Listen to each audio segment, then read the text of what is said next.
I'm wondering how many shows we did this year. How many rooms? How many chats? How many clubhouses have we had? I mean, I think what did we miss?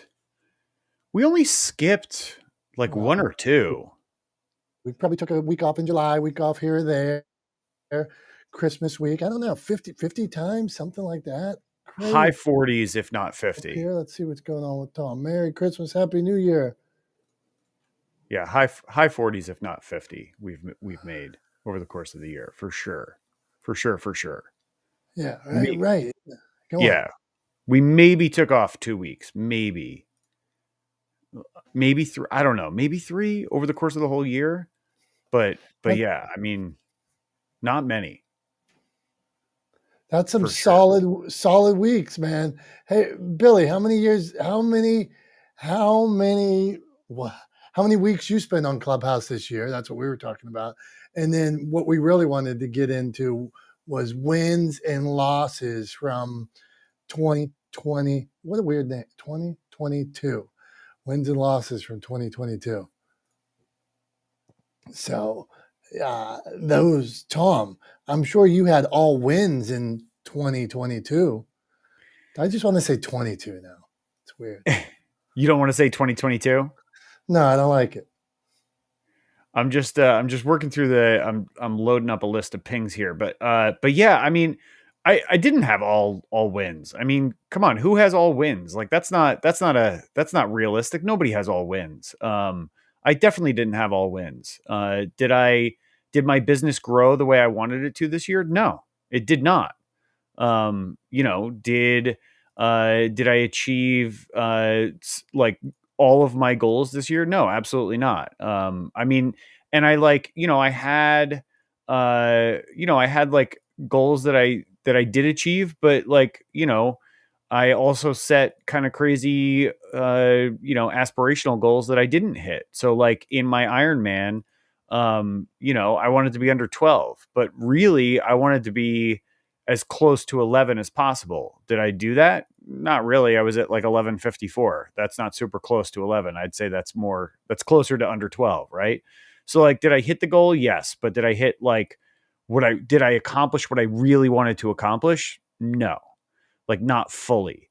And I think that's an important distinction, right? Is like goals are good, but I think not fully realizing your goals is also good. It means you still have something to work towards, right? That you still have an accomplishment to strive for.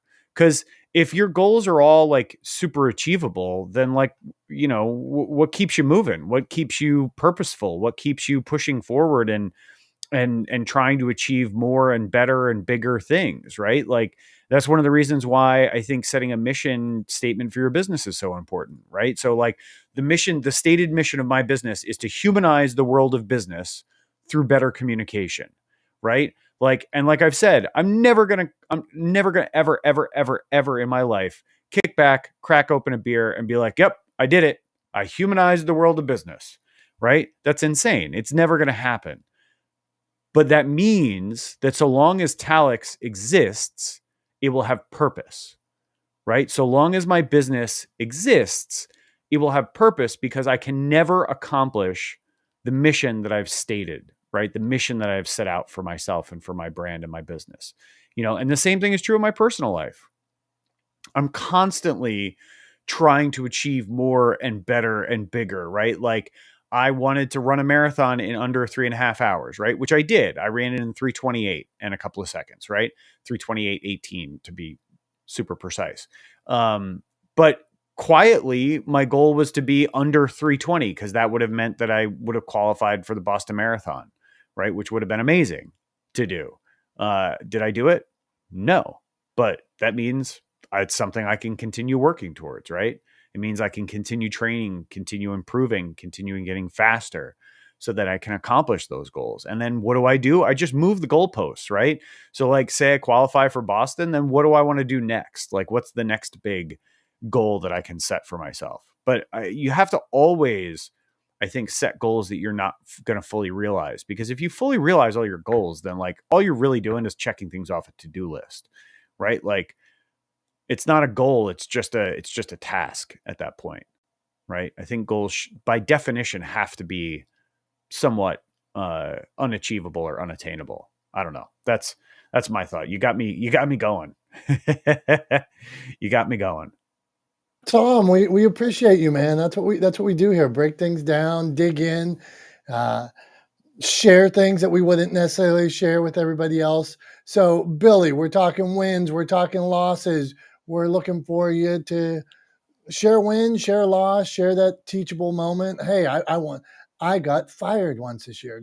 I grew my clientele this year, and for the first time ever, I got fired. And well, not the first time ever, because when I was in pharmaceuticals, they used to fire the whole company all the time. But yeah, for the first time in this business, I got fired. And you know what?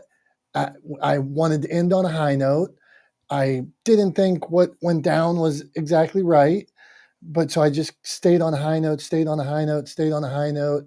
And about a month later, the individual called me back and said, maybe I jumped the gun on this. And that's where we're at. But it was, there was no need to, it was just accepting, yeah, I could have done this, and this better. And then the individual was like, maybe I was a bit hard. Maybe things aren't, maybe that was partly me. And so, hey, I got fired. So that's a loss, and we see how it goes. Billy, what do you got for us, man? My segues are never good. So, Billy, wins, losses, what do you got? That's what I'm going to work on in 23. Hey, what's up, Dominic? Tom. I mean, I love it, man. Tons of wins, tons of losses. Well, and I guess it's all about perspective. Like, this is one thing I've been trying to work on in, being a business owner for over 10 years now in not a lot of different areas, but mostly in the apparel industry and then now in the content creation space for the last 3 years. I always try to look at every opportunity as depends on how it goes, like good, bad. We always want to go good and bad, black and white. But I've been getting to see things in the journey, not about the destination. So I'm really just enjoying the journey. And there's been lots of roller coaster moments, and a couple of them that were great was personal. I lost 67 pounds from November to middle of last year or this year, so that was awesome. And then on another on a business note, I started a new company when I got back to North Carolina, when I moved back from Puerto Rico. That was awesome. And it's been growing ever since for the last 6 months. It's been just insane the amount of growth that we've seen, and just kind of figuring out that whole new, business. But before, like when I was in Puerto Rico, and business wasn't great. It was actually, out of 10 years of being a business owner, it was like the worst probably the worst 10 months of my business career, life, entrepreneurship. I wasn't doing what was really fulfilling me as a person. And I was like kind of just doing stuff that a lot of other people wanted me to do. And a part of that, part of the pandemic for me was to launch a fishing show with a friend of mine. And so we've been doing it for 3 years.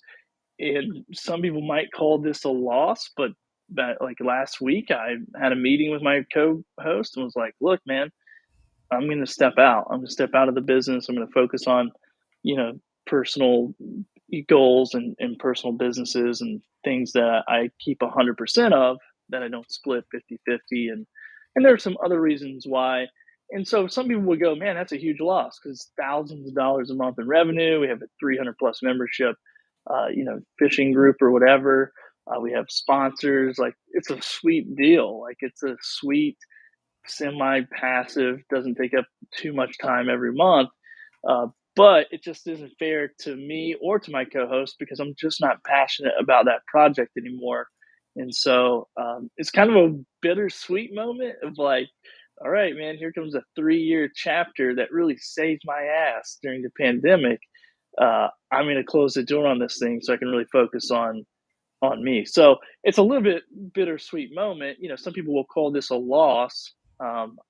Financially, it's a huge loss, but I think the morale and me personally moving on is a huge win. So I kind of said all that to say, it's all about the perspective. It's like I've worked a lot of jobs in my life, and I've gotten fired from just about every one of them.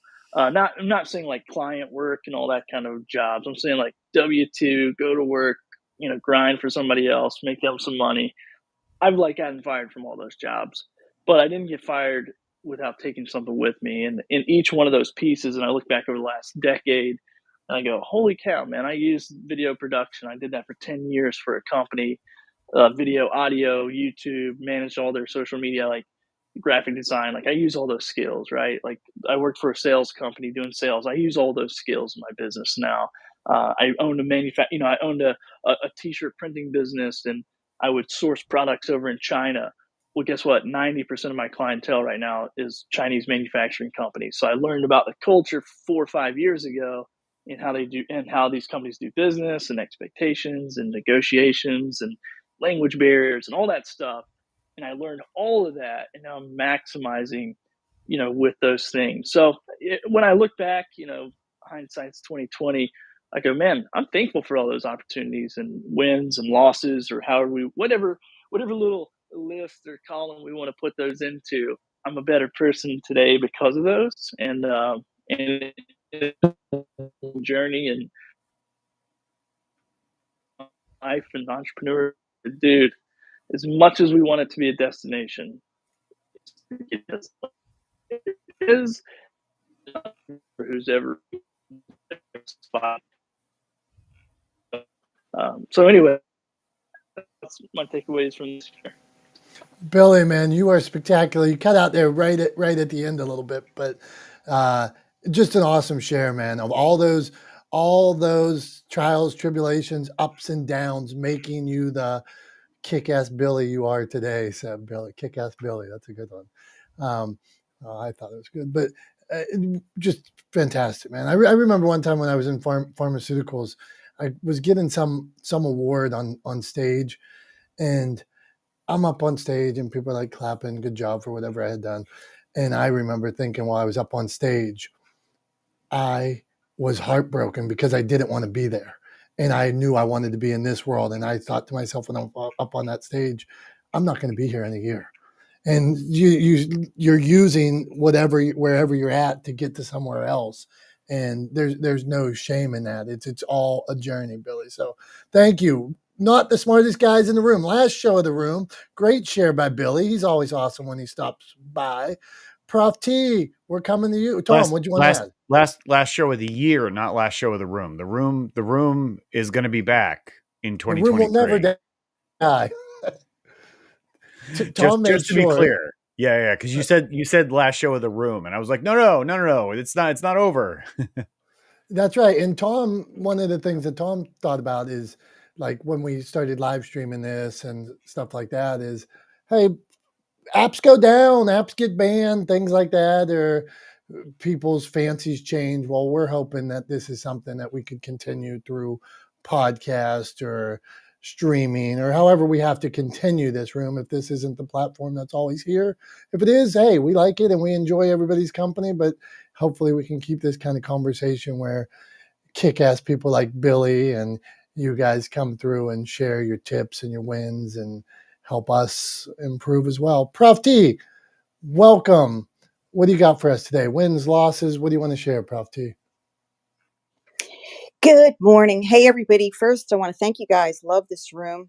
Such a pleasure to be here. And it's chilly in Philly, but I want to give a shout out to my Canadian friends here on this stage in this room, because I think the other day you were like minus 44 or something like that. So God bless you. I love you. I'm so glad it's not that cold here. But here's what I got. I hate to use the word losses because that sends me spiraling, because then I start ruminating and I start shoulda, woulda, coulda, and I start shooting all over myself.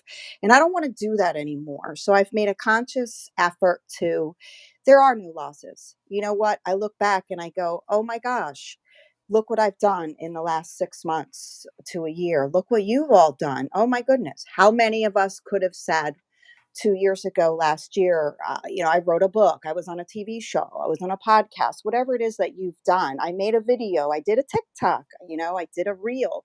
For those of you who did any of those, I've not done all of those, but I'm just making a point to celebrate that And as far as the new year, look, every day's a new year, you guys and girls. Every day's a new year. I don't do, when I'm talking with clients and they've got all these goals and they're like, yes, it's going to be 2023.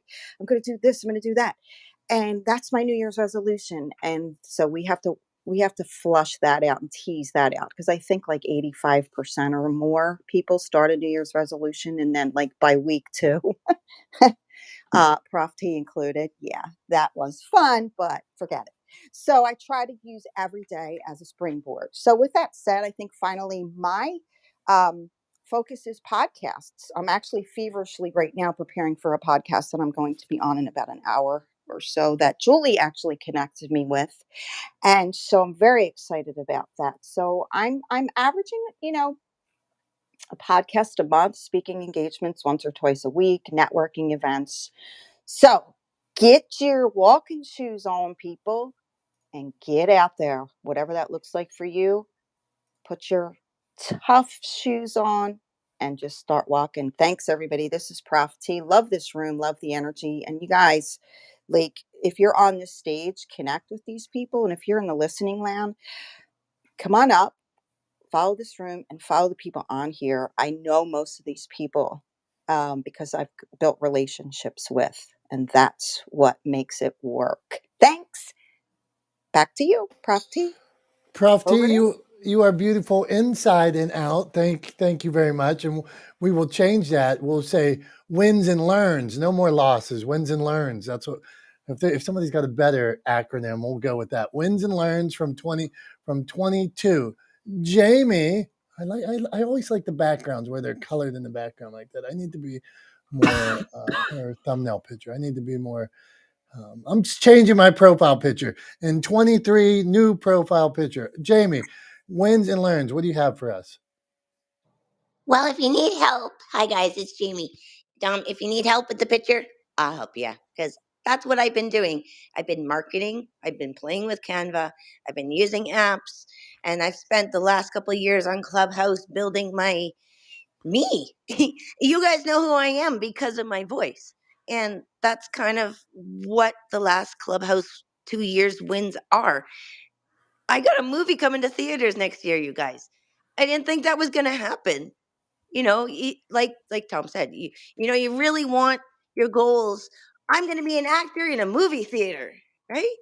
But you know, I don't know how much of a chance I really did have, but it's working. And my one point today is just keep on stepping. Even if you step forward one step and then trip backwards, you keep stepping forward. And eventually, you go forward. And I'm Jamie Hill, and I'm drinking my tea, listening to a great group. And I'm glad I'm here at the last one before our new year, because I'll be here in the new year too. I'm Jamie Hill, dropping the mic. Jamie Hill, you dropped it. You have to tell us what's the movie coming out, so when we're buying tickets, we can make sure we're supporting you. Skinamarink. Skinamarink-y dinky dink. No, it's not that song. It's a scary movie called Skinamarink. And there's a ton of good buzz about it. It is. There's a ton of buzz on this movie. It's going to be a big, big hit. Thank you, Johnny. That's what we like to hear. I'm going to say something here that somebody might get mad at me. Winners surround themselves with winners. Birds of a feather flock together. So everybody in this room, movers and shakers, doers and dreamers. That's why we hang out and get along. We're all creators and saying, yeah, I'm going to do this. And why the heck not? Tom's going to change media forever. Why the heck not?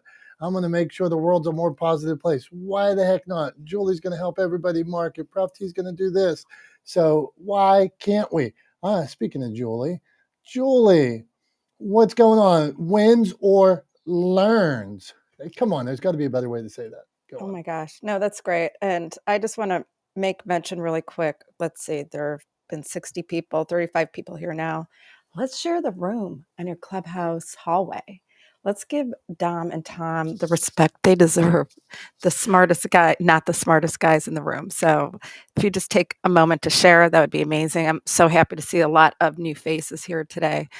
And the truth is, wins. Looking back, 2022 has been a phenomenal year.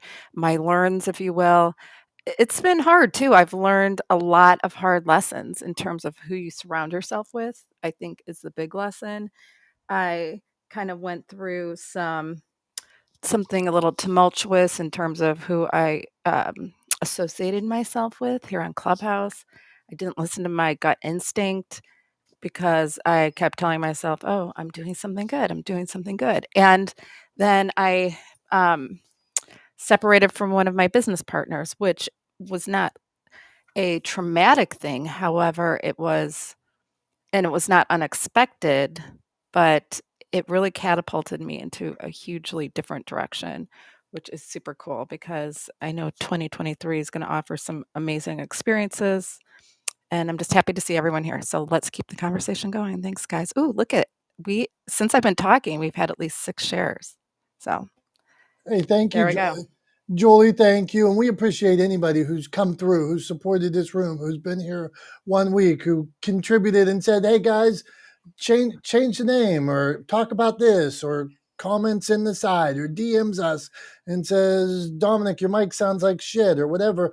Anything that contributes to the room, we're appreciative of. The conversation, the people that play devil's advocate, people that bring up subjects we didn't even think about, people that talk about audio, people that talk about algorithms. It's all helping us move forward as a group. So we're like I say, we're appreciative, and like it's always cool. It's cool when the room has 65 people at one time or something like that. But sometimes me and Tom get off this room on a day where it was after a holiday, and let's say there was 25 people, and it was the best conversation. And we're like, holy shit, did we learn a lot today? Or we're like, wow, the conversation just flowed. Everybody shared. So that's what it's all about. Hopefully that everybody leaves this room a little bit fuller every week, whatever makes you full. Hopefully we can help contribute to that. Tom, do you want to add? Well, we got Dimple next, but I get lonely if I don't hear from you in a while. So. Yeah, man. I mean, look, I was just thinking about talking about sort of wins and losses and lessons learned from 2022. And I gotta say, committing to, and at the very beginning, before, when it was just Dominick and I in the room, before we really, before folks started coming in, we were talking about how many times we've done this room over the last year, and we think it's right around 50. We didn't count, but I can only remember 2 weeks that we skipped completely. There were other times where one of us couldn't be there, and so we asked somebody to guest host with us. But otherwise, both of us have been in this room every week, almost every week over the last year, 50 out of 52 weeks, I think. And I think that is a win. The amount that we've learned from being in this space, sharing this space with so many people who are smarter than us, that have expertise that we don't have, that we've had the opportunity to learn from and to share their knowledge with a broader audience, has been incredible. One of the things Dom was kind of hinting at before, that we're planning on doing going into the new year, is we're going to start taking this room, which obviously we've been live streaming across the internet. So it's been living on, once it's live streamed, it lives in a bunch of different places. So it lives on YouTube, it lives on LinkedIn, it lives on Facebook, it lives on Twitter, right? Those live streams stay up and are available for people to watch after the fact. And in the future, for 2023, the plan is to start putting this room out as a podcast every week. So we're going to have a weekly podcast, turn this into a podcast, Not the Smartest Guys in the Room, and create an opportunity for all of you guys to broaden your audience too, and share your knowledge, your expertise, your experiences with a broader audience, and ask questions and get answers that'll help other people. So, both of us leave this room every week feeling great. Because of you guys, because of all of you showing up week after week and helping us grow this. And to be perfectly honest, I wouldn't trade it for anything. I'm just so glad to be here every week. It has been an incredibly beneficial use of my time, that I wouldn't have it any other way. So keep coming back. We're going to keep doing this.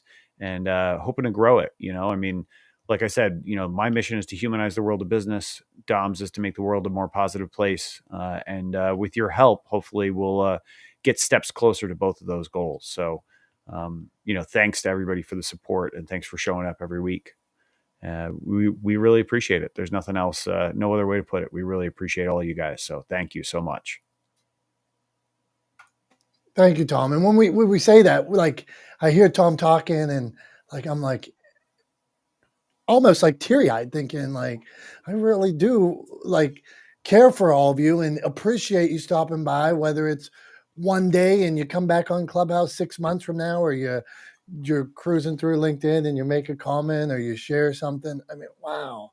And to connect and have somebody else on your show that you met in this room, or sometimes somebody's in this room and they say, hey, I bought somebody else's book, or I met them for coffee, and you see stuff like that and you're like, holy cow, maybe this does make sense. Maybe us all being here and connecting, and you see, yeah, man, that's what it's all about. So, okay, now I'm going to have a better segue. So we are going to meet some new people. The room's called Not the Smartest Guys in the Room, and we are going to talk to our friend Dimple. Wins or learns from 2022. Yeah, hi there. My learn was that I fired a client, and it actually felt really, really good. And I would do it all over again, but I would actually not take on that client to begin with. And wins would be that I think I'm stepping into 2023 with such confidence and a plan where it's just going to be implemented, and I'm just excited about what 2023 holds. So that's going to be the win. Dimple, when you made this decision to fire a client, were they like, you can't fire me, you work for me? Oh, they didn't really have a choice, but let's just say that they wanted to be difficult. And I said, well, you can either accept my offer and we can resolve this today, or I can talk to my lawyer and get back to you on Monday. Your choice. And their tone really changed after that. But what's interesting is before that, the person literally like said that their time was more valuable than my time. Big mistake. Then they said that they are very influential and that I should not, I should be careful because there would be animosity if basically I don't do what they wanted me to do. And I don't answer well to threats. So I actually wrote a 2-page letter. He's lucky he didn't get that letter, but I sent a 2-sentence thing in return. But what's interesting is the tone changed after I sent the 2 sentences, and he was nice and he was like, "Oh, did you have a good weekend and all this?" So it really flipped because I'm like thinking, you're influential in a really small city. Do you even know who I know? Do you know who I work with? Do you know who my clients are? I don't think so, buddy. So he didn't know, right? But I know. So I was like, and that was a big win. And I was talking about this with, I think, with 72 the architect. And the thing is, that's going to be content for my new TikTok channel. That's going to be content for a new podcast that I'm launching. And then there were also so many lessons learned that I can teach, like as far as like, running a business, like what's going to be like, for example, the person made you work. They didn't sign the agreement. I had to like hassle this person to sign the agreement. Like, don't do any work without the agreement being signed, no matter what they say.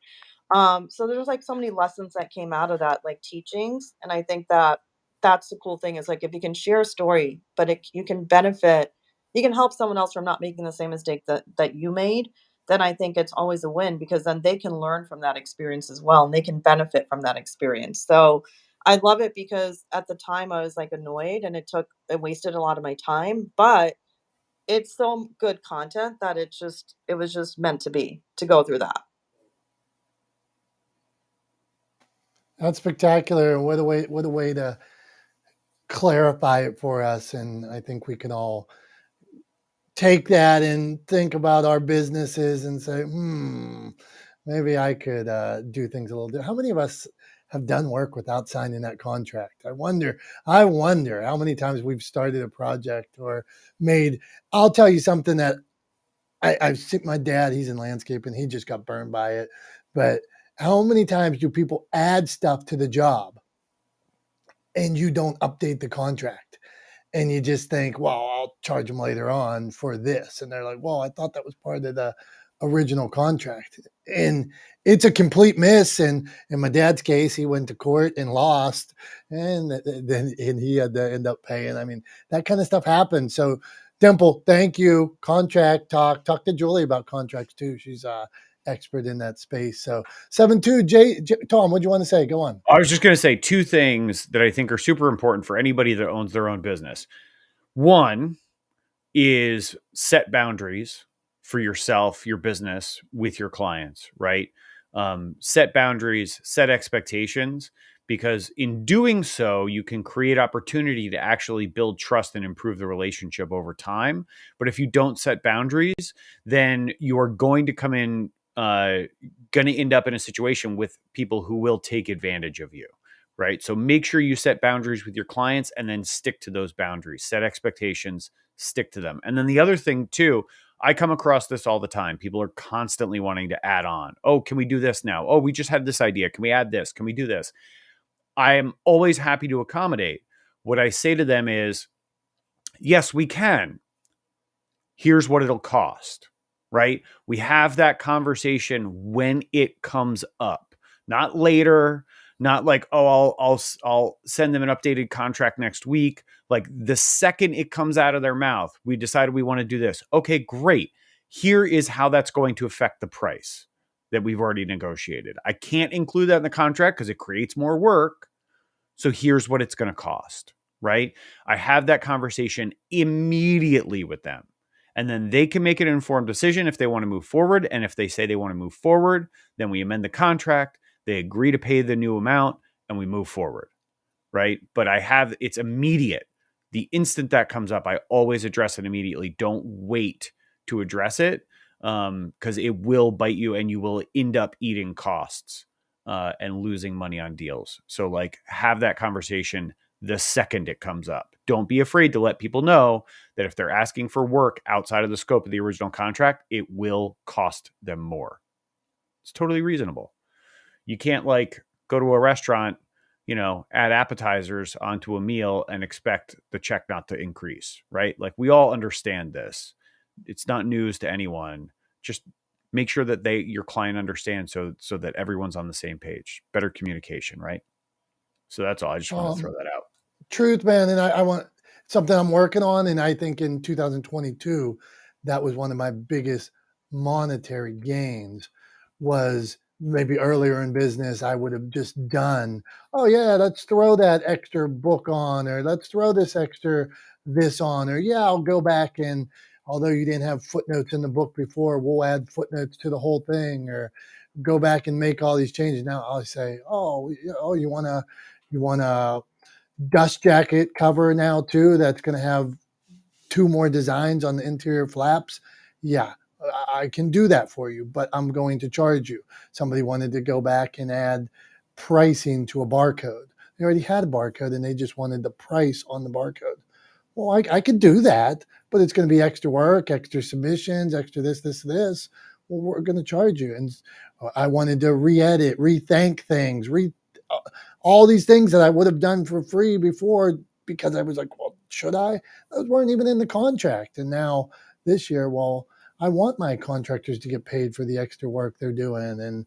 And isn't our time valuable as well? So I 100% agree.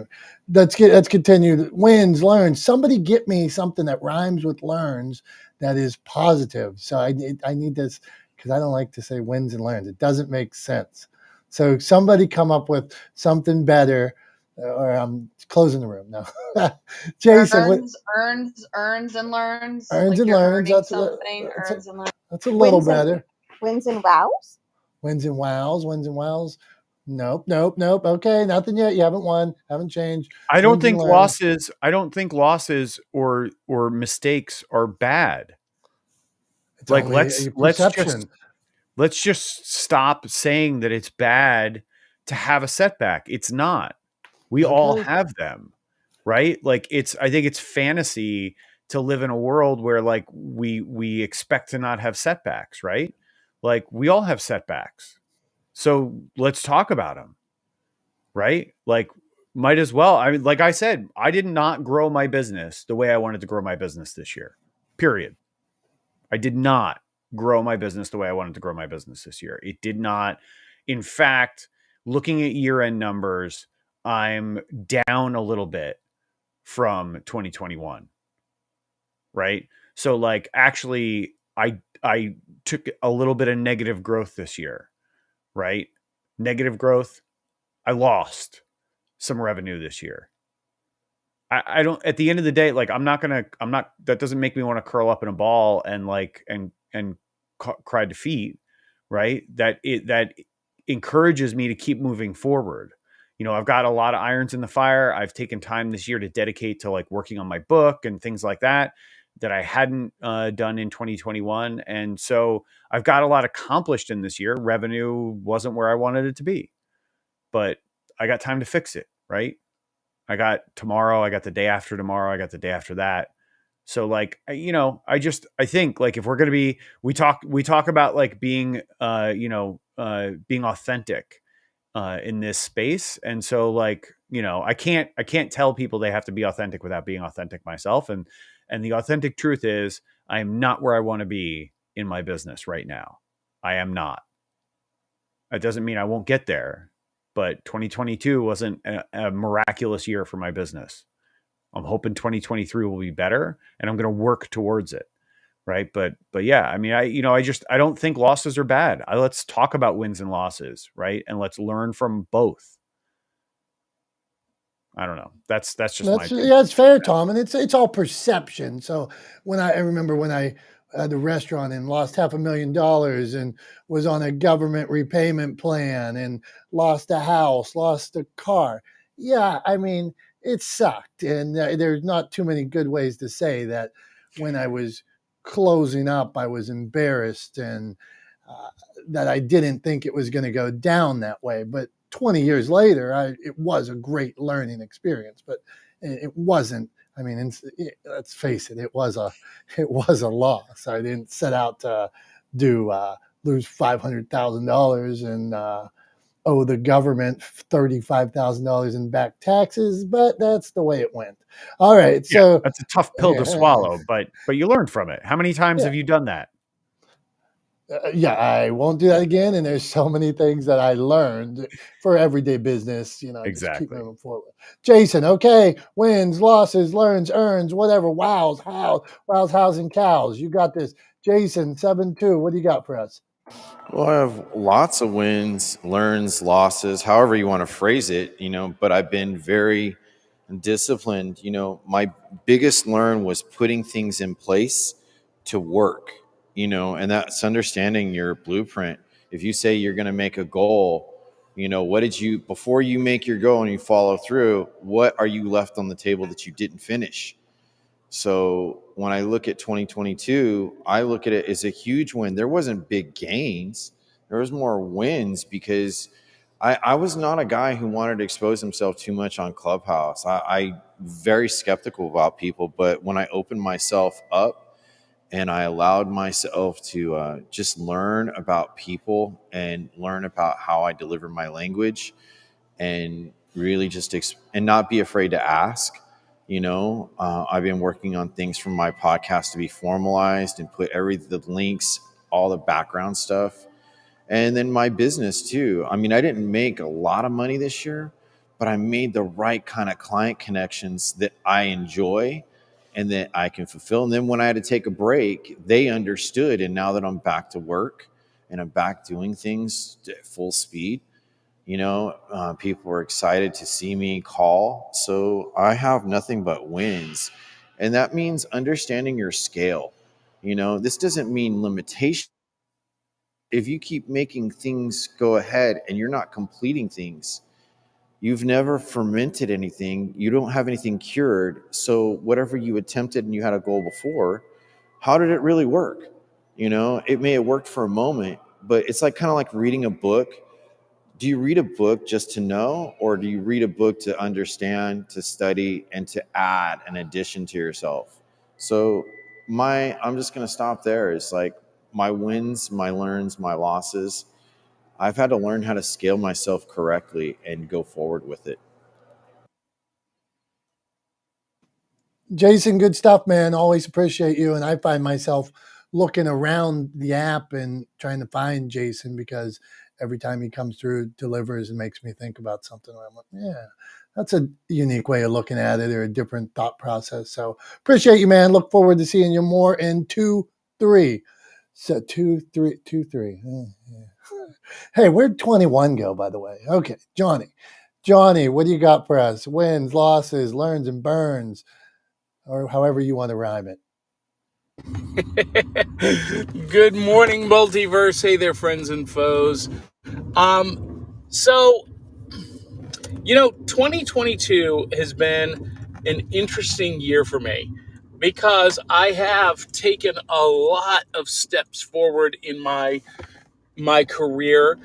For those of you who don't know my story, I basically started all over from scratch in 2020 after I was nearly killed by COVID, and I basically threw everything that I had done to that moment out and started all over, reprioritized my entire life, family, friends, et cetera, et cetera. And so the last 2 years have been, a rebranding, a growing season, and 2022 kind of became a plateaued year. We got a lot of, I published a new book. I have a top ranked podcast. I'm now the top ranked paranormal storyteller in America, but the revenue has not followed like I would like to. On the podcast, we took a big hit with revenue with the recession this year. And so we did not meet hardly any of our goals. So it's been 2 steps forward, 1 step back the entire year. And, 2023 is presenting a lot of new opportunities for changes. That's kind of where I am. Just looking at whether I'm going to ride a roller coaster in 2023 or just jump off a cliff. That's my choices, I think. But that's where I'm at. I'm Johnny. I'm done. Ta-da! Johnny, you're not done. Hold on here. Without telling us exactly, because I follow all Johnny's social media. Like, Johnny could post like the most obscure thing and I would probably see it. So Johnny said that there was something going on that could be conceived as like maybe a loss per se, but he's going to see if it could be an opportunity. So don't tell us everything about that, but just give us what are you saying? Like, how does that happen? How can something that is bad be opportunity? Teach us, Johnny. Well, I don't know that it's bad. It's just that, when things aren't working the way you had planned or hoped, you got to change your plan. And, one of the hallmarks of my career over the last 30 years has been on stage. I've been a live entertainer.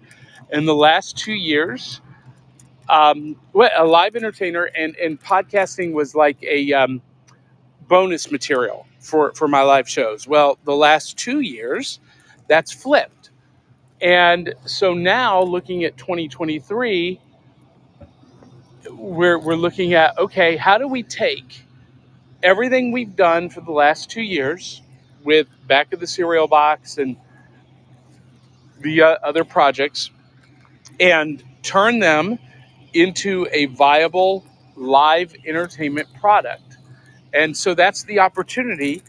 And, I'll just tell you, the show that we're putting together, it will be the best way I can describe it is a live show on stage in front of an audience, and kind of a mashup of Pee-wee's Playhouse meets Prairie Home Companion.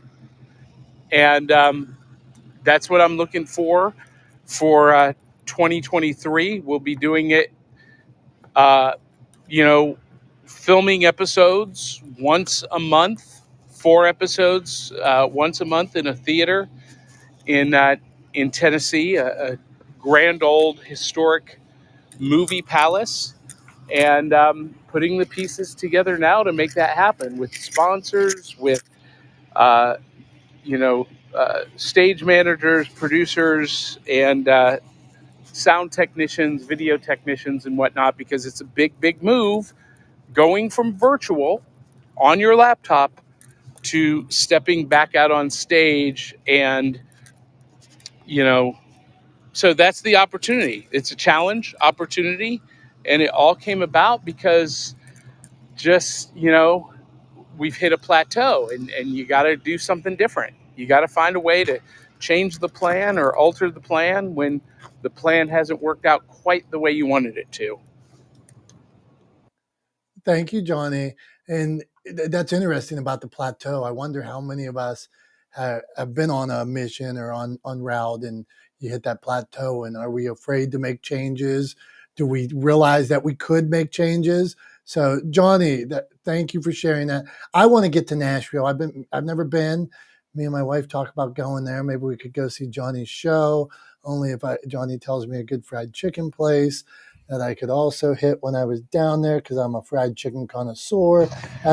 Well, I'll give you 3 that you need to go to on different days: Monell's, Hattie B's, and Moore's fried chicken.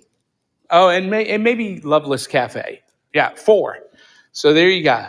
Okay, I'm gonna write those down, and when I get to Nashville, when you're doing your show, we might just make our trip.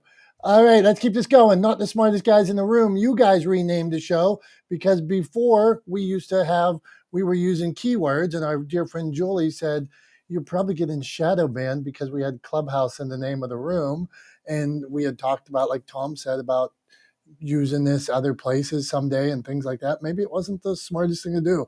Maybe as soon as we wrote the word Clubhouse on LinkedIn, this is true as we get. So I'm just sidebar. You guys know this. Like, we talk every week about posting stuff on Twitter or posting stuff on uh, TikTok that's branded Reels, or posting Reels that have TikToks on it. We know it's hurting our reach, but we still do it. But sometimes you just need to get the content out there. But here's us having a show about social media and books and publishing and all these things.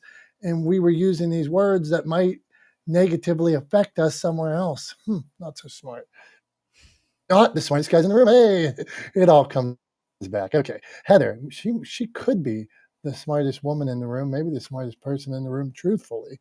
So we should give her that title. Heather, if you want that title, you can have Oh it. my gosh, knock it off. Love you, Tom.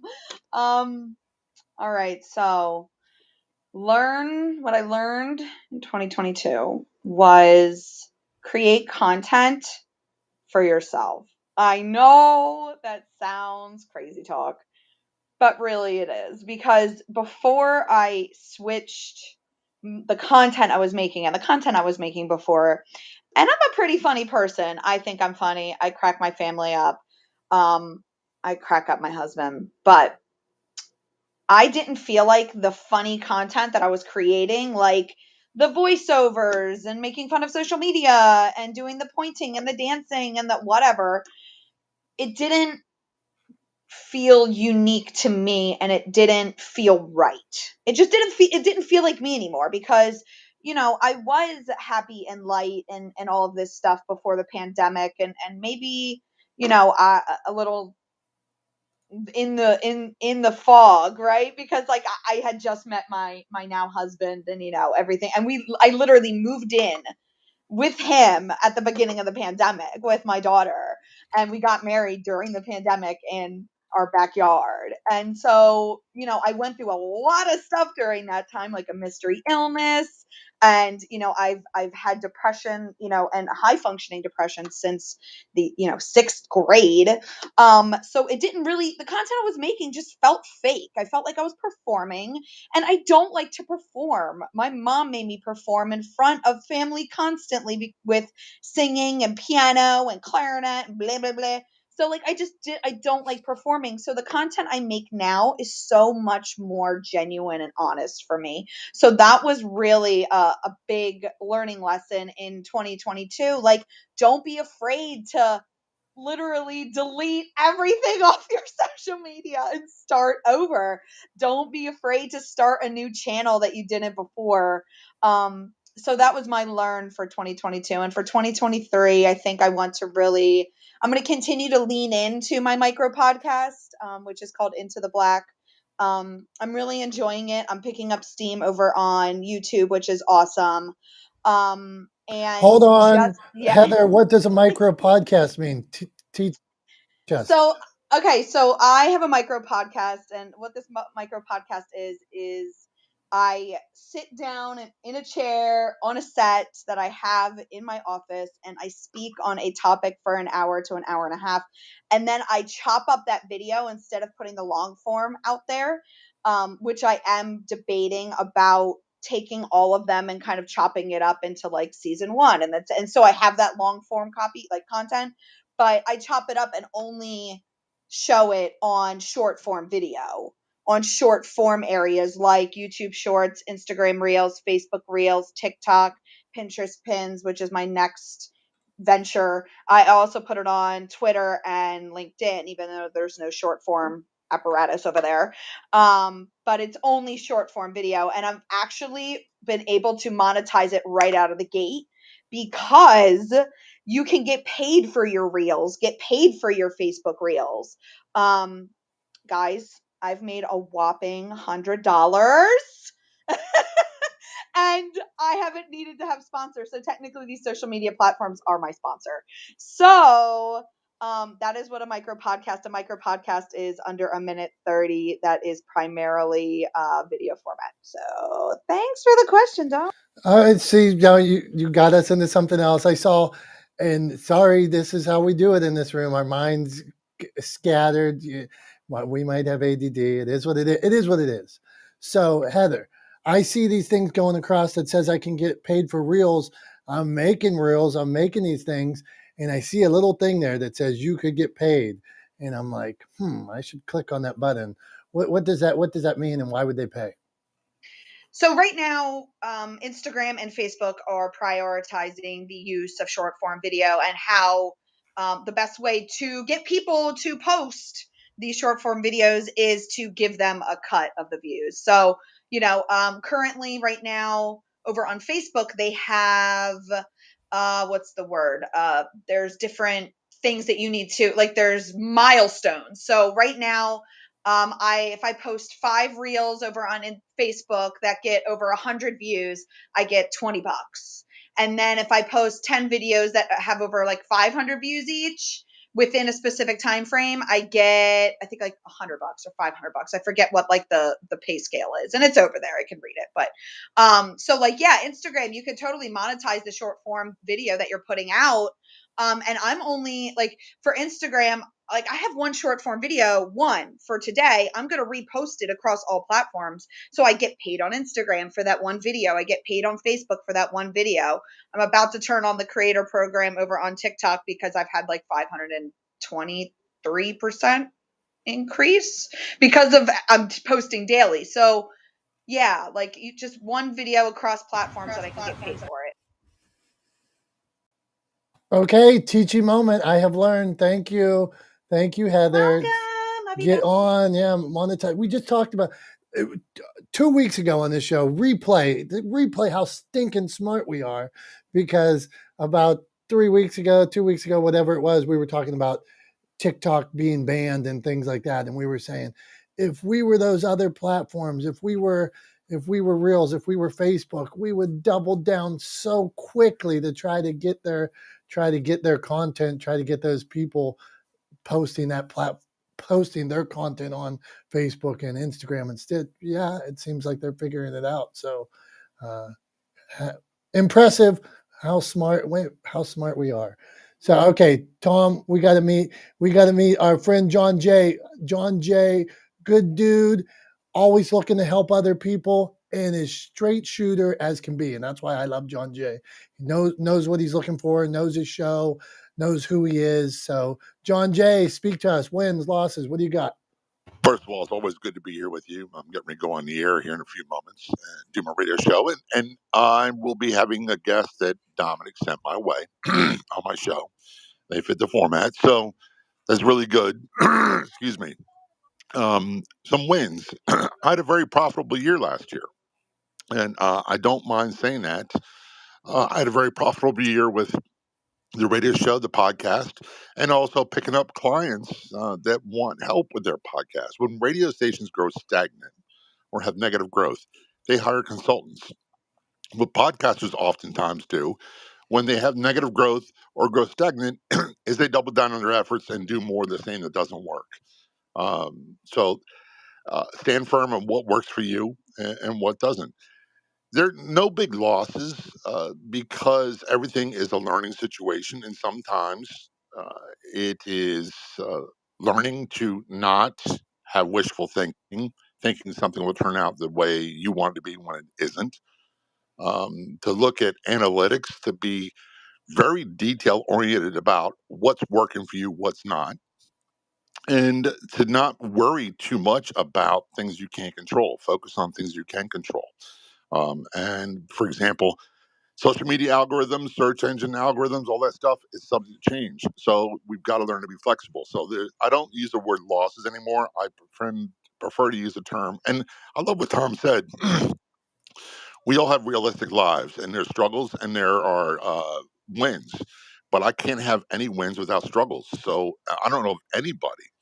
There's few exceptions, but if we look at Oprah Winfrey, we look at Joe Rogan, we look at all them, we see where they're at today. We don't see where they started at, and we don't see the effort they put into it and how many years they worked at it. So everybody has struggles to get to where they want to be. Thanks so much. John Jay, man, thank you, and good luck on the show, and thanks for connecting with our friend as well. I think she's got some interesting stuff for you. So I'll always love having you around, my man. Not the smartest guys in the room. Go on, Tom. I was just going to say, Dom, it reminds me, what John just said reminds me of that adage that, oh no, I just had a hairy spate. I completely lost my train of thought. But I remembered that. I called back to that from like, I don't know what, 6 months ago, a hairy spate moment where I completely lost. But in mid-sentence, I was like, oh no, it just left my head. I don't know where it went. Oh man, it was a perfect tie-in too. Now I'm really frustrated with myself. Hey, no worries. But you bring up Harry Spate and think about what you were going to say. I just wanted to share with you. I was working with somebody yesterday who's just starting to share their message, and they weren't sure what their message was. They knew their life story, but they weren't sure what their message was, how they were going to actually help people, what their pillars were. And I told them about Harry Spate that Tom brings up. Harry Spate wrote a book called Selling with Dignity. Harry decided that it all comes down to selling with dignity.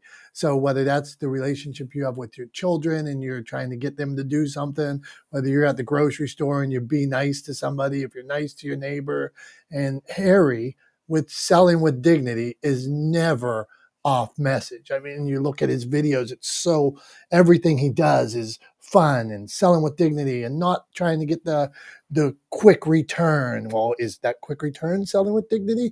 If it's not selling with, so on message, man. So I'm glad you brought Harry up, and did that help you remember what you were thinking about?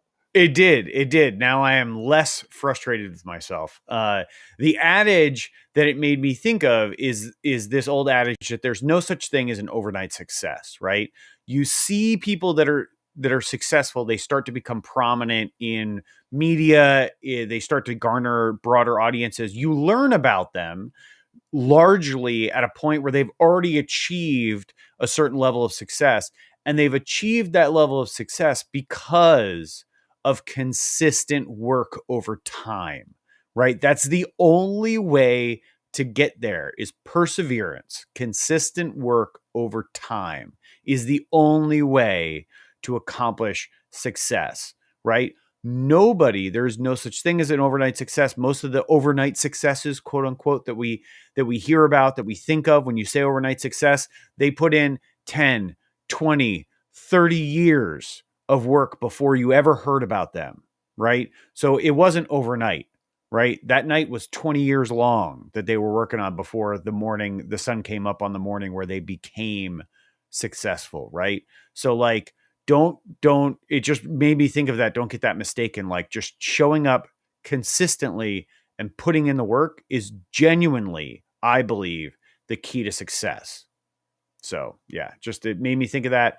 Then I lost my train of thought, and thanks to Dom, I got it back. Thanks for giving me the breathing room to do that. Hey, we try, man. That's what we're here for. And this idea of overnight success, I hate when people think that they get to jump the line, that we're just going to go on a world tour, that we're just going to. No, you're going to put in the work, and like Tom said, it's going to take the 20 years, the 15 years. Sometimes you have transferable skills that you were a professional athlete and you wrote a book about, because you wrote a book about this interesting story, it's going to help you sell more books. Or because you climbed Everest, that's going to help you get speaking gigs because you did something nobody else in the world has done. But there is still learning the trades, learning the craft, practicing the game. I was talking to my wife about this morning. I have been at county fairs where I had this stage like on a Saturday at 3:00 where nobody was there. And you're like, well, I'm going to go on and I'm going to do my best. The people were sitting there eating, and I'm like, hey, buddy, down there, talking to the people that were eating to. It's just part of the game. You got to learn, practice, or all of a sudden you're doing a Rotary, speaking at a Rotary at night, and half the people come late because they stayed at the bar for an extra half hour. So you're 15 minutes into your speech and 10 people come in all rowdy, and you have to figure out, what the hell do I do now? Do I start over? Should I start my speech over? But I can't go the next 15 minutes with them not knowing what I'm talking about. So you learn, you get out there and improve. Each loss is an opportunity to learn. Hey, I just met Pete here. I see Pete. I'm reading Pete's bio, and this guy seems quite interesting. Perfect. Pete's awesome. Hi, Pete. Perfect guy for the space. So let me read this profile. First profile read of the day. Let me prepare. Okay, the people's coach. Take my start one challenge. Download my free app and start your fantastic future. DM me to start. High performance coach. Why I wanted to go to this. Author of 20 books. He didn't write 20 books in one night. It takes time. Habit busting. Sort your life out. Inspirators. Fear busting. Shut the duck up. My latest book. Clubhouse culture. So, okay, Pete. How'd I do, man? Welcome. You did good. Well, listen, I might have to hire you. But listen, first off, I want to just thank you guys. I've listened to you speak a few times now. It's official. I'm following you guys. I just want to thank you because, listen, I'm a massive fan of Clubhouse. I'm probably an even bigger fan, or just as big a fan, as podcasting.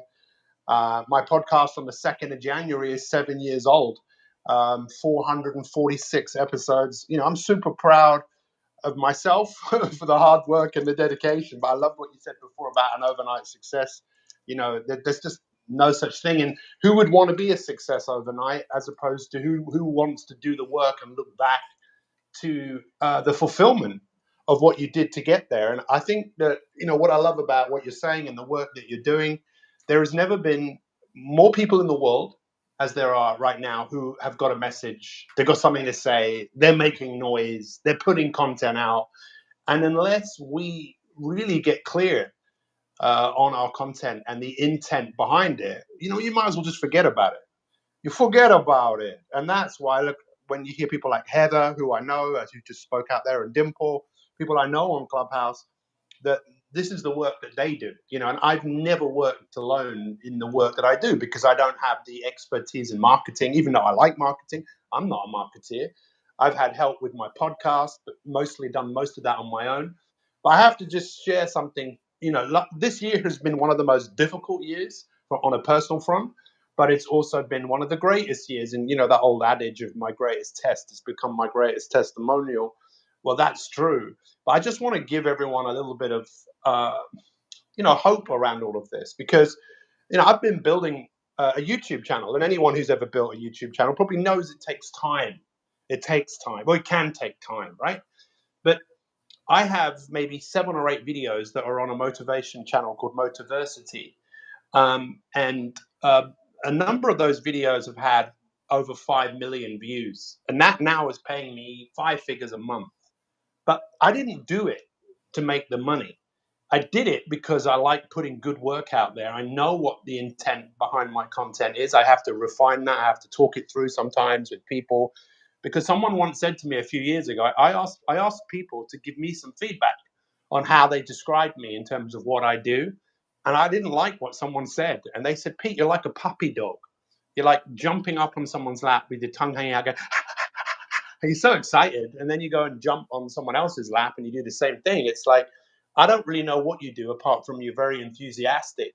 And I think it's really important for everyone to really work out, if you have a product or service, who you are, what you do, what you offer. And if you really stand for something, just like it's massively windy here right now in the UK, just like Jim Rohn said, it's the same wind that blows us all. It's just the setting of the sail.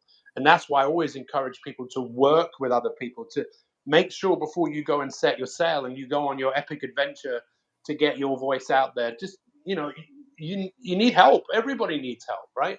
And that's why I appreciate what you guys do. And if I can help and support you in any way, shape, or form, just let me know, because I'm here to help, man. So thank you so much. Dominic, I'm going to pass the mic back to you. I'm going to fill in for Dom. He had to step away for a minute. So Pete, thanks so much for being here. Really appreciate that. Really appreciate what you said. Appreciate your help and support. By all means, please feel free to share the room. And would love to attract some more folks in here. I think it's incredibly important what you're talking about, that folks do things with intention. And I think a big part of that, I don't know if you were here before, but early in the room, we were talking about mission, right? And I think a big part of intention and setting intention in your business and the content you create and how you represent yourself is in having a mission, having a goal behind that, right? And so I think it's incredibly important to set that mission for yourself, both personally and professionally, right? Set a mission for yourself and then work towards that mission. And in doing so, you will ensure that everything you do has purpose, that there is intention behind the work that you do, behind the content you create, behind the message you put out there, behind the way you interact with folks. And I love the way you ended what you said there, Pete, with here to help.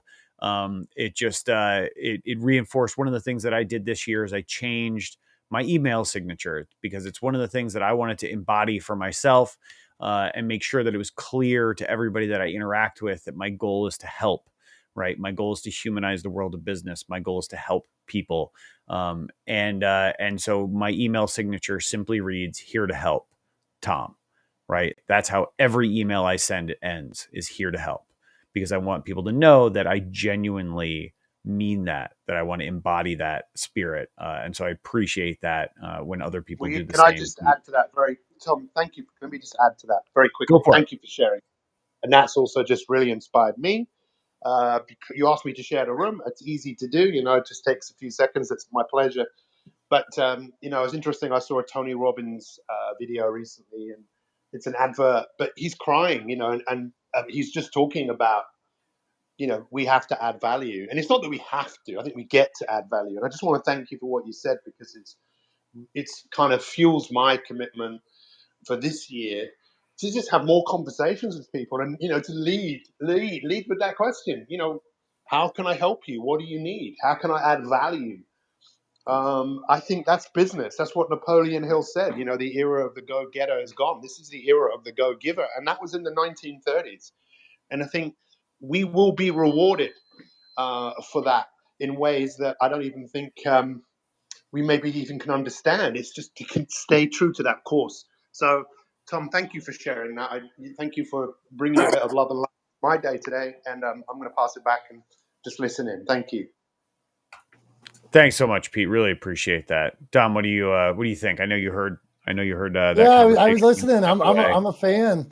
I'm a fan of Pete, man. I already went to his Instagram and his Twitter on his little thing and push follow. So I'm can't wait to learn more about this handsome guy that was from. See in his bio, I think it said something the UK when I went to one of those other places. So I'm learning. So The thank accent you. probably gives it away a little bit too. Hey, somebody told me I was at the beach one time. This is a story I've never told here, and I'm about this. I was at the beach, and I am a happily married man for 20 years. I went to buy some drinks at like the boardwalk or like the pier, whatever it was, and the girl said, "Ooh, I like your accent. Are you from France?" And so one person in this world thought my Pittsburgh accent was from France. So I'm sticking with that. That's all. That's my story today. Okay, Where was go on. she What do you got? from that she thought a Pittsburgh accent was French? Hey, it's just there's something the way these words roll off my tongue. Definitely, I feel French. So, Dr. Tachi, what do you think about all this? And hold on here. Let's give Dr. Tachi has also, like Tom said, we've been here about 50 weeks this year. Dr. Tachi, Prof T, Julie, those are some of the people that in those weeks where I couldn't be here or Tom couldn't be here, Prof T, Julie, Dr. Tachi said, "Hey, we'll be here. We'll be your A driver. We'll make sure that Tom doesn't get goofy or that Dominick doesn't tell too many stories about being French. We'll reset room. We'll help you out." So, Dr. Tachi, welcome today. Where do you stand on all these things? Well, there's a lot of things to stand on, but thank you and happy holidays to everyone. Can because I came in late and then I was on a call. Can we do a recap of the original question? I think it's like, was it goals or was Here it it is. Here it is, okay? Dr. Tachi. We'll break it down. We had wins, losses, earns, burns. There were 50 different ways to say, no matter what you went through this year, what did you take away? What did you learn? What made you better? And however you want to say that, that's what we're looking for. Okay, great, great, great. I'm so happy to be back. This place is one of my happy places. So I'm always happy to be in the presence of all of you. So for me, this is what I've learned.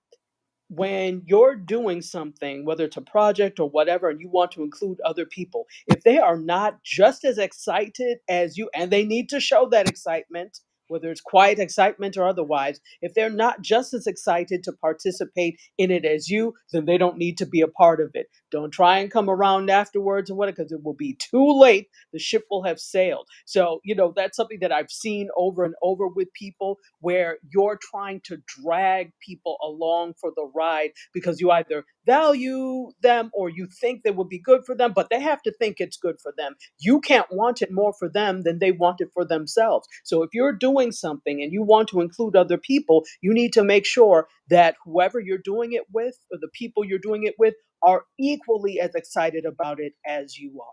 That's what I've learned.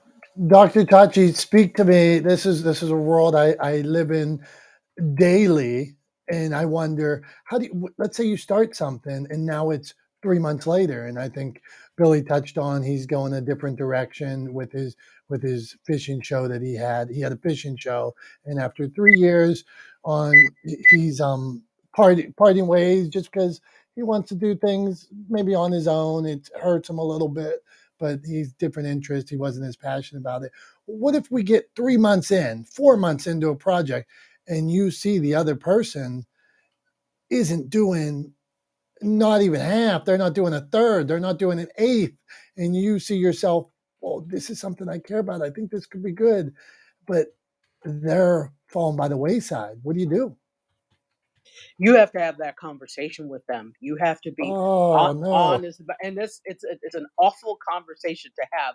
I was a part of, and this is interesting you bring it up because I was part of a live stream that was along my interests, but I could tell that the host and I, the founder and I, weren't really jiving.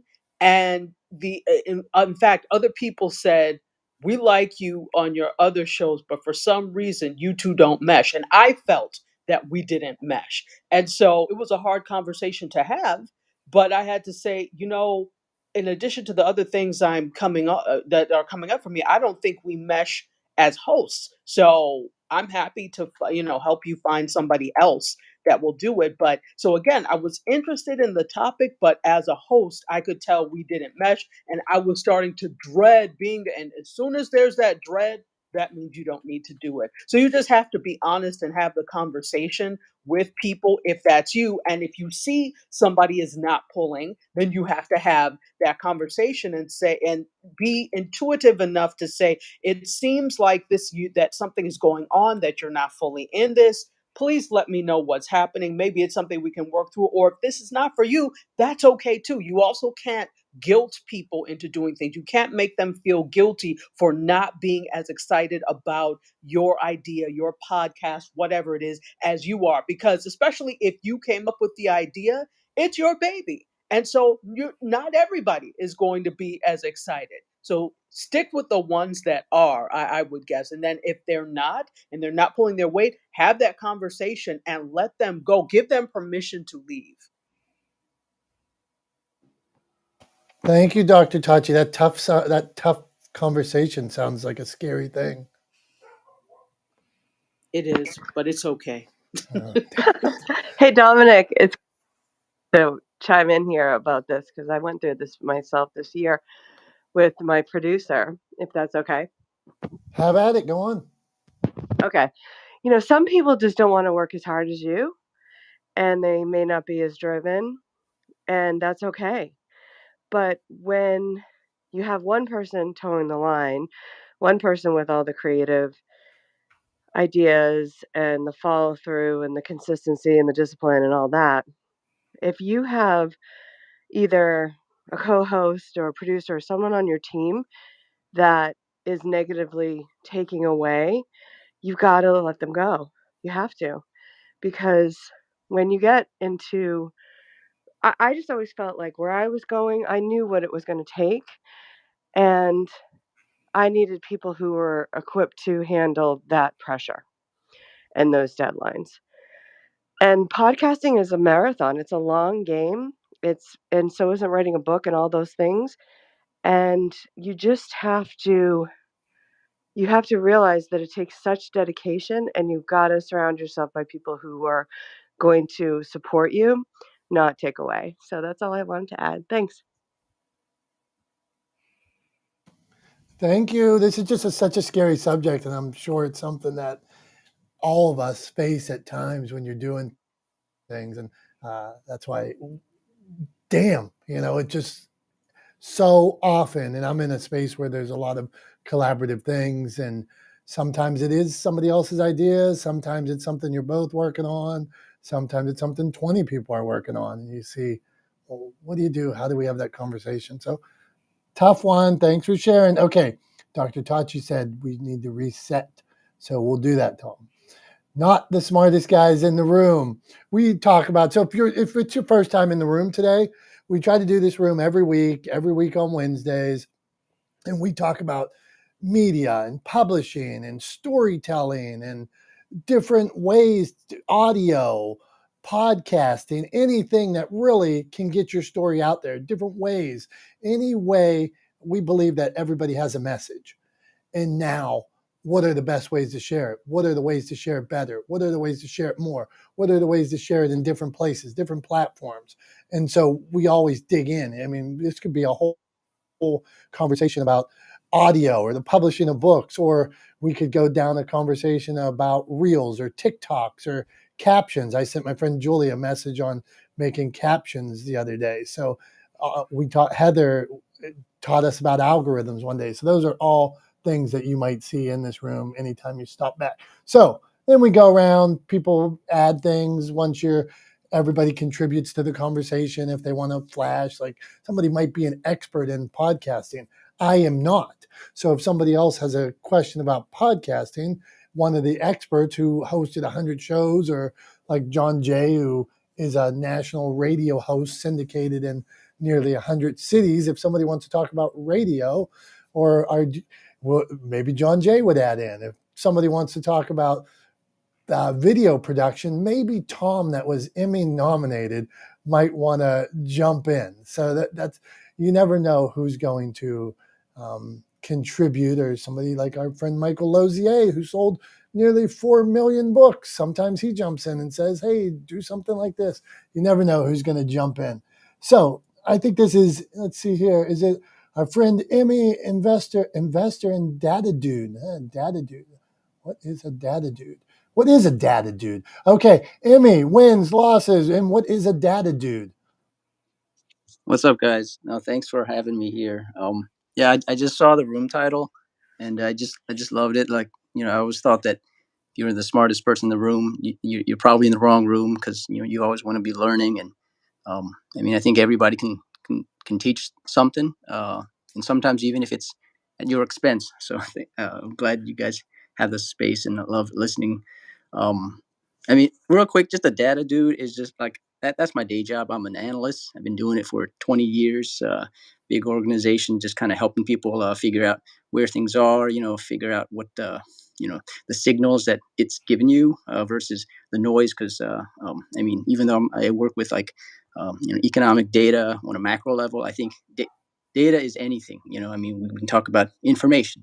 Social media is big problem with it is just how to tell what's true and what's not. So, and that's kind of how how I work. So that's kind of the main thing, really. But like I said, I loved having the room title. So really, just listening to everybody's wins was really exciting. Just excited for the end of the year. So thanks guys. And also it's cool to see Dom, you broke 1,000, because I think when I came on, you had just under it. So I definitely gave you a follow Tom and Julie and everybody else in the room too. I just encourage you guys. This is just hearing everybody speak. I joined the club, so I encourage you guys to join too. For me, some of the wins was just building my own community, showing up every week, doing a show. It's tough, but it's you got to be there. A lot of lessons too. And I don't want to take too much time, but I really loved hearing about what you were saying about, not dragging anyone along. I think Dr. Tachi was saying it, like, if you, because you can't want something more than the other person, because I think in the end it brings your energy down. So if I'm looking at a project, unless it's a hell yeah, it's going to be a hard pass, because you got to go all in. You can't dilly dally. You can't just dabble and say, oh, this kind of looks cool, but you're not into it. So you have to bring that enthusiasm and energy, because people can tell. And also I really love what you guys were saying about there's no shortcuts, and there's no such thing as an overnight success, because everyone that kind of hit it big, they spent the time, they did the hours, the long days, putting in the time. And so if it takes a year or 10 years, you got to learn to love the process and the rewards that come from it. Could be big or small. It just makes it all worthwhile. Just makes it worth the work. So but yeah, just hope everyone's has a rested week, holiday time. You're recharged and ready to go for 2023. So thanks, guys. Thanks for being here, Emmy. Appreciate that. Appreciate your feedback on the room, and couldn't agree more. The whole idea behind the title that we picked for this room, which apparently works, because Emmy's here because he liked it. But the whole reason behind picking that title was that we don't want to be the smartest guys in the room. Like, we want to surround ourselves with people who are smarter than us, with people who have disparate areas of expertise that we can learn from, because that's how you improve, is by learning, right? That's how you do better, is by learning. And so we do our best every week to share value from ourselves, from our personal lives, from our professional lives, and invite people here to do the same. So super excited you're here. Thanks for stopping by. And unless I'm wrong, Dom, did we jump over, or not jump over, but is Elise, our friend Elise, next? Yeah, Elise is next. Let's see what I wanted to add something there. Oh, Okay. I wanted Go to for it. share that. Isn't it amazing? And Emmy points out that together we can do so much more. And like Tom's mission of the mission, Tom, what is it to humanizing the world of business through better Okay. communication? Clear. Tom humanizing the world of business. Tom can't humanize the world of business on his own. But, you know, if he gets all these people involved, like alone, we can do so little. Together, we can do so much. So I'm constantly thinking that if it's about me, it's never going to go. It's going to go to the end of this, to the end of whatever it is and be done. And so go on, Tom. Well, I was just going to say, and you know what the secret is? You know what the secret sauce is for getting people to buy into your mission, for getting people to get on board with you and to support your mission and to help you in the furtherance of accomplishing that goal? Do you know what the secret sauce is? This sounds like something we should clip, but Tom Langan is going to share his secret. Are you ready? Are you ready? It's revolutionary. Yeah. It's a revolutionary concept. You know what you have to do? You have to talk about it. You have to say it out loud. It's that simple. Seriously, talk about your mission. Say it out loud. Share it with the world. And people who agree with you will get on board. It's really that simple. But so many people miss out on that. They miss out on that very, very simple truth that if you have a mission, all you have to do to get people to buy in, to get people to sign up to help, is to talk about it, to share it with the world. And people will buy it. People who agree with you will help you work towards accomplishing that mission. That's the secret sauce. Talk about it. That's why I say it. That's why, like, when the opportunity presents itself, I say, here's my mission. It's to humanize the world of business through better communication. Because the more I say it, the more likely it is that people will get on board with it, and the more likely it is that we'll get close to accomplishing it. So that's the magic, is just talk about it. Elise, that's your segue. Go on.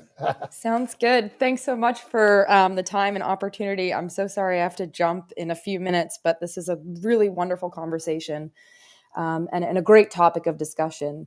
And I hope I can contribute something. In 2022, I learned how to differentiate the goals and projects that I actually want to pursue versus the ones that others would want me to pursue. And I think that's something that we've all kind of danced around today in all of the shares. I learned how to make those firm decisions without being overcome by pressure or fear of missing out or missing an opportunity.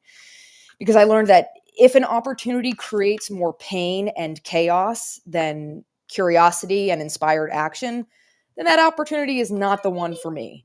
No matter how much perceived success or prosperity it may appear to have, if it creates more chaos and pain versus curiosity and inspired action, that inspired action that gives you the resilience and patience to push through those challenges, well, then that's probably not the right opportunity.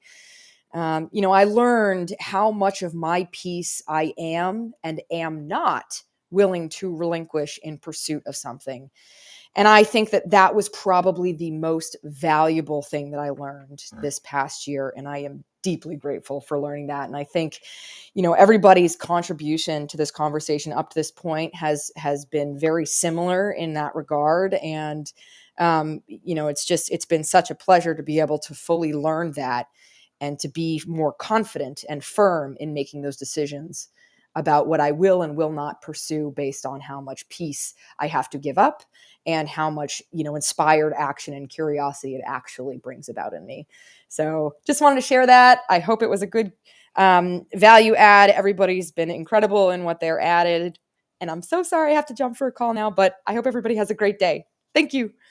Elise, thank you. We always appreciate when you are here, and check her out, follow her. She's great. I just had a conversation with somebody. We were texting back and forth. A dear friend of mine that is a professor at 3 different colleges, and he has tenure at one, and he's teaching at the other 2, and he's burning the candle. I don't even know that they all know about each other or need to know each other about each other, but he is burning the candle, right, and working nonstop, and like, and I mean, years are going by, and he's just like, well, I'm banking. The opportunity was here because he worked at one, and they called him back, that kind of thing. And I said, as your friend, I am obligated to say this. Don't forget about balance.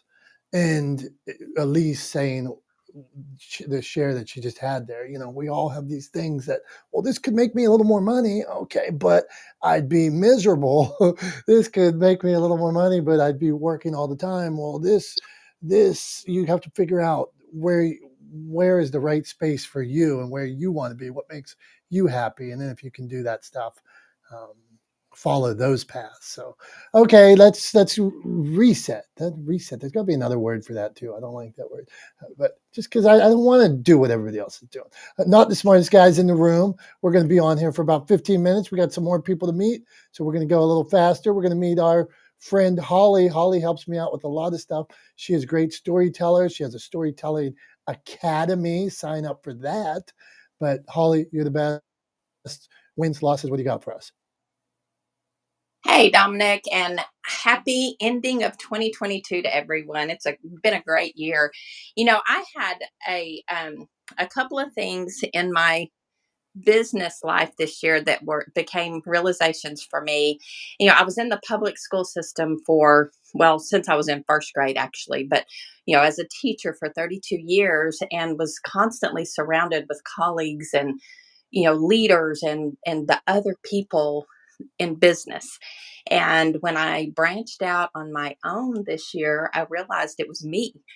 And I started trying to take on all the roles at the very beginning. And then through Clubhouse and through some other organizations, I realized those other people are still there, that I dealt with, the same type of people that I dealt with in a community. But I had to find them, reach out and find them. And that was a really big realization for me, that even though I am in a business, I don't have to go it alone. I can collaborate and hire things out and have people help and all that. So that was one thing. And then another thing that I realized is that I feel like I've never worked as hard in my life, but I've never loved as much as what I'm doing right now. And the the realization I think that I take away from that is my husband and I have talked, I've been saying lately, God, I wished I'd have done this sooner. I wished I would have done this years ago. But in reality, I was not equipped to do this years ago. In my past, what I've done, leading up to now, the things I've done, the mistakes I've made, the wins that I've had have enabled me to do what I'm doing now. And so those were two really big realizations for me this year and moving forward into 2023. And I can't wait to see what that year or this coming year is going to bring. So that's it. Holly, you got me pumped up, and I just want to say I work with Holly. She's great at what she does. Check her out, follow her, and get in her academy. She's helping people share their story, which is kind of what we do on this platform. Let's find better ways, more effective ways, efficient ways, ways to be heard, whatever. So, thanks, Holly. Okay, we are going to meet. I don't think I've met Michelle before. I help CRE pros stop juggling tools and data using AI. Interesting. I wish I could use AI more. So, Michelle, a win, a loss, what did you learn? Thanks so much for this room, Dominick, and Tom as well. It's been very insightful and wonderful. I like to kind of call it highlights, lowlights, and lesson learned. I'm a salesperson, a cold call beast, and a top sales producer. The movie Glengarry Glen Ross was written about my grandfather's office. So always be closing, they told me. Put that coffee down. Coffee is for closers. And, revenue wise, sure. as mentioned earlier, that's always great. Just being persistent, having that energy, going, doing, moving, making the moves, right? Even having the podcast about making the moves, making moves podcast. But at the end of the day, it was to what end, at what cost, right? So the low light there, just being taking a hit health wise, guys. I don't want to bring anybody down. You definitely want to move into the new year with good energy, but you start to weigh who you're working with, what you're doing with your life, and start to make some adjustments. As Tom mentioned earlier, problems these days are equivalent to opportunities for me. I've literally just started changing the verbiage. That's it. Anytime I come up with a problem, it's not a problem. It's an opportunity to make some moves, wiggle around it, find a better way, and be able to repeat that action again for the next time that comes up. So, for me, lesson learned is just how to bounce back, man, and bounce back the right way, not just come back and, as everyone mentioned, just sort of be there and, half-heartedly kind of do the things that other people wanted you to do or expected of you, but to be mindful and aware of what you're doing when you're doing it. So, thanks again. I really appreciate the content of this room. This was a beautiful way to start the morning for me. Michelle, I'm complete. Hey, Michelle, cool about Glengarry Glen Ross, and you're the first person in this room today to touch on personal health, which is something so important, self-help and self-care. So thank you for that reminder as we go, we scramble and think about all these things we need to accomplish, but we can't accomplish any of them if we're ill and not our best selves and not feeling good. So Tom's shaking his head, so I know that's something he's passionate about. So we'll let him. Yeah, touch on that. I've got a great a great way of thinking about self care that comes from an old friend of mine. And his name's Will Gadar. I've mentioned him on here before. He's a super successful guy, a very accomplished restaurateur and leader. And this is how, of course, coming from the restaurant industry, you'll see how this how he came to this metaphor. But if you think about the work that you do, as if you imagine yourself as a water pitcher and you think about the work that you do as you going around filling up other people's cups, right? In the service that you provide, in the work that you do, and the way that you interact with people in the world. If you think about yourself as that water pitcher going around filling other people's cups up, at a certain point, you run out of water, right? And if you want to continue filling people's cups, providing service, benefiting the world, adding value to the world, then you have to take the time to refill your pitcher, right? So it's a great way to think about self-care is it's necessary to be able to bring value to the world. The only way you can provide value to other people, provide service to other people, benefit other people is by taking care of yourself. And another way that I think about this, or the way it relates to me personally, is I'm a volunteer firefighter and EMT. I've been involved in the volunteer fire service since I was 16 years old, thanks to my father, who's been involved in it longer than I've been alive. And I grew up around it.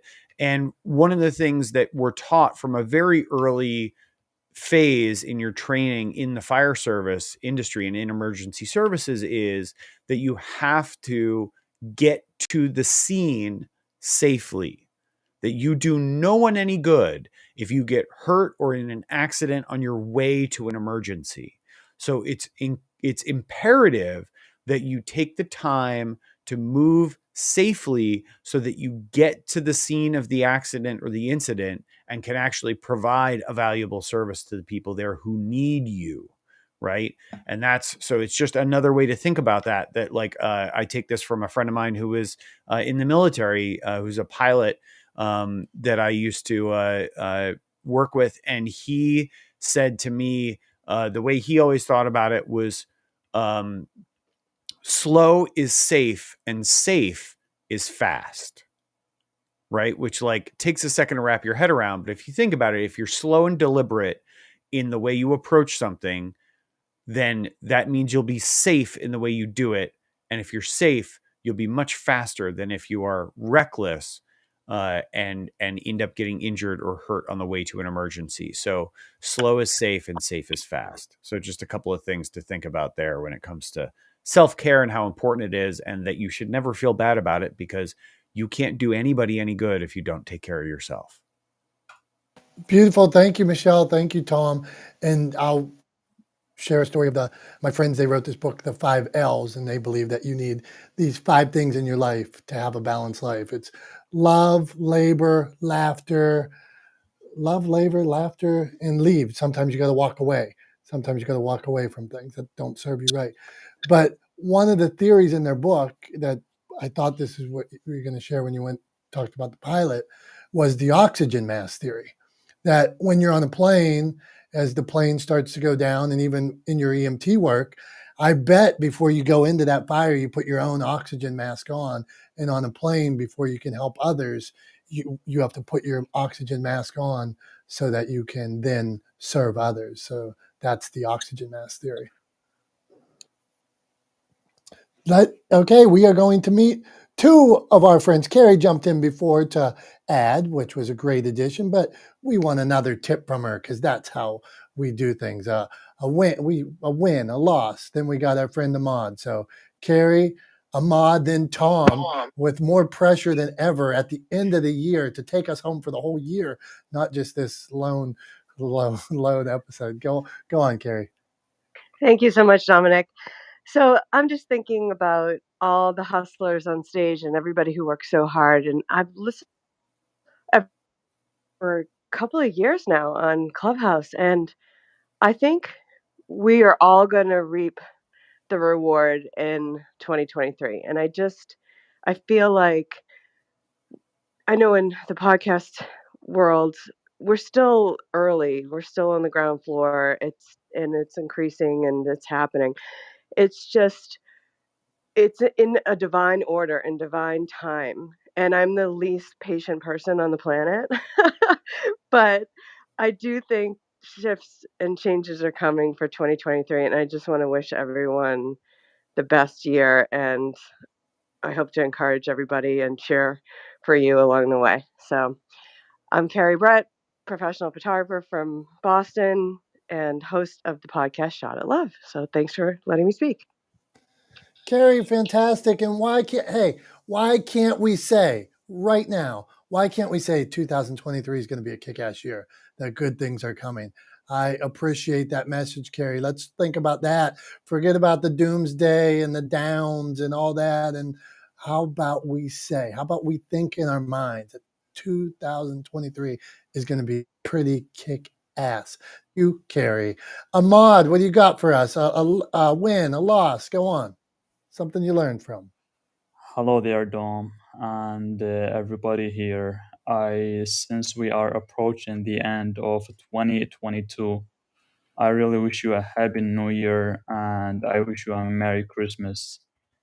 And the thing about the new year is that there are a lot of people who set goals and put up plans, but unfortunately, most of them don't follow through, and most of these plans end up with failure due to the lack of commitment, consistency, and most of them fail because they are not really into it. So the first thing that we need to learn here is that as we are entering 2023, is that you have to be 100% serious about your goals and about your future projects.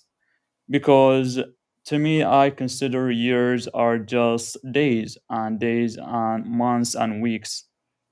And the thing that separates these years is just 360 days, 65 days. So on these 365 days, you have to tell yourself, are you going to be committed to your plans, to your projects? And let's say you are going to open a podcast, and you want this podcast to be successful in 2023. So you have to understand first what this podcast needs from you in order to make it successful.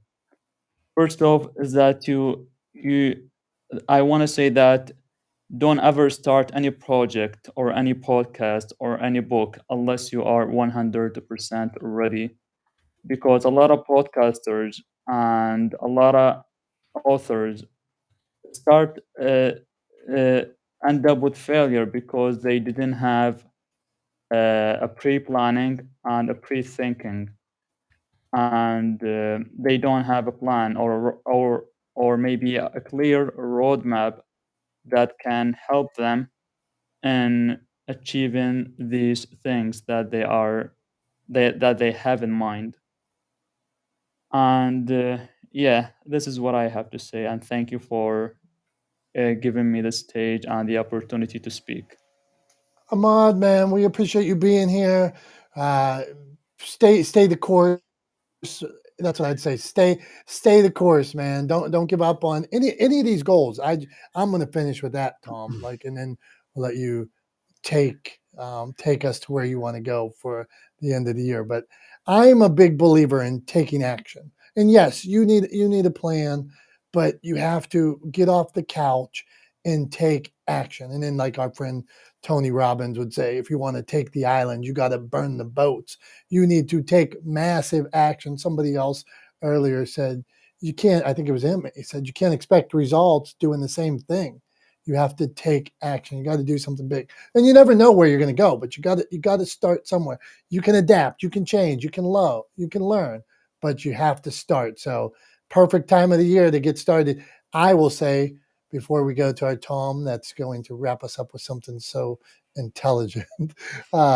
Thanks for a great year. I appreciate each of you, and I'm so thankful each week to see the faces and to hear your shares. And I'm personally better because of each of you. And Tom, I'm better because of you. Thank you very much for all that you do and carrying me as well. So it's all you, brother. Thank you.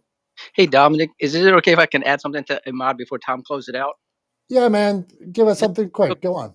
Yeah, because I mean, he mentioned commitment and consistency, but I'd add a third C is just the community, just to tie it back to what you were saying earlier about doing this together. Because a lot of us are have our own goals and things we want to achieve next year. But I think to have spaces like this so that we can get together, build each other up is just awesome. So I just wanted to add that community part to it too. So thanks Yeah, again.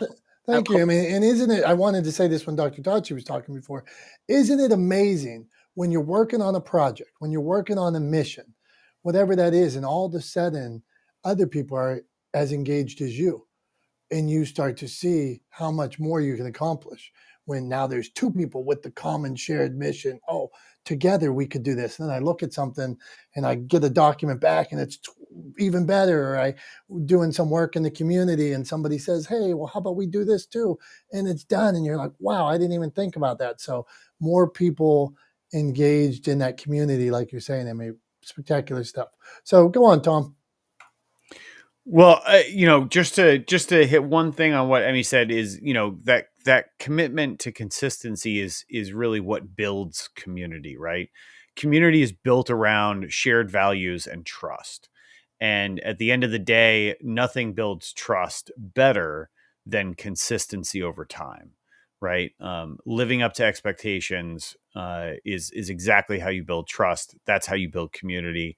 And that's how we've built this room. We've showed up week after week together, hosting this room, bringing people in, finding people smarter than us to lend their expertise to this community, to help all of us improve the work that we're doing in the world, and to help everybody, to add a little joy and a little shine and a little happiness and hopefully some levity here and there to people's Wednesday mornings over the course of the last year. So, to echo what you said, Dom, I appreciate you. I thank you for running this room the way that you do every week, much better than I could, moving us through the speakers every week. And I think we're a good hosting team because we play off of each other and we have different strengths So our strengths complement each other. And I think that's one of the reasons why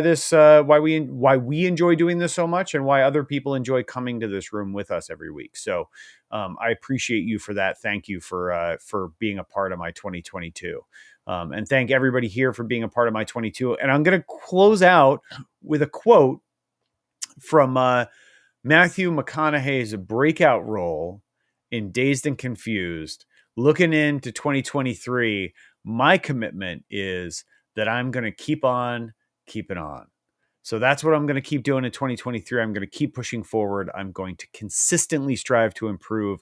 I'm going to consistently work to bring value to everybody that I interact with on a daily basis.